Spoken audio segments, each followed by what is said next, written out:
নীলফামারী সদর উপজেলার নিউ বাবুপাড়ার মোশাররফ হোসেন প্রায় ৩০ বছর আগে গড়ে তুলেছিলেন জেলার প্রথম টাই কারখানা। দেশের বিভিন্ন স্থান থেকে উপকরণ কিনে টাই তৈরি হয় এই কারখানায়। তার কারখানায় কর্মসংস্থান হয়েছে ৪০ জন নারী পুরুষের। কারখানায় প্রতিদিন ৩০০ থেকে ৪০০ টাকা আয় করেন শ্রমিকরা। বাড়ির পাশে এমন প্রতিষ্ঠান পেয়ে খুশি কর্মরতরা।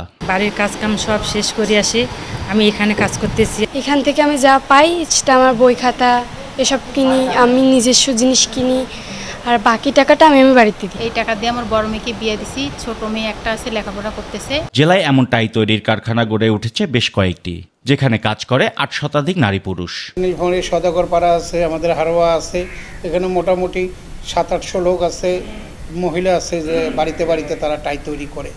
বিভিন্ন ওয়ার্কাররা প্রিন্ট করে তাদেরকে দিয়ে বানায়ও নেয়। নীলফামারীতে মোটামুটি এখন ৩০-৩৫টা ফ্যাক্টরি। টাই শিল্পের বিকাশে প্রশিক্ষণ ও ক্ষুদ্র ঋণ দিতে আশ্বাস দিয়েছে জেলা বিসিকের উপব্যবস্থাপক। অতিরিক্ত ভ্যাটের আওতামুক্ত থাকতে কারখানার মালিকদের বৈধ কাগজ রাখার পরামর্শ দেন তিনি। ভ্যাটের তাদের উপর যে চাপ প্রয়োগ করা হচ্ছে ভ্যাটের, আসলে এরকম ভ্যাটের আওতায় তারা না, তারা কিন্তু ভ্যাটের কিছুটা হলেও মাপ পেতে পারে। তবে এই কারণে তাদেরকে সঠিক কাগজপত্র থাকতে হবে এবং আমাদের যে অফিসগুলোর সাথে তাদেরকে একটু যোগাযোগ রাখতে হবে। চাহিদা অনুযায়ী টাই তৈরি করার জন্য আমাদের ছোট ছোট ঋণ রয়েছে, যেগুলো দিয়েও আমরা তাদের উপকার করে থাকি। ওয়ালি মাহমুদ সুমন, বৈশাখী সংবাদ, নীলফামারী।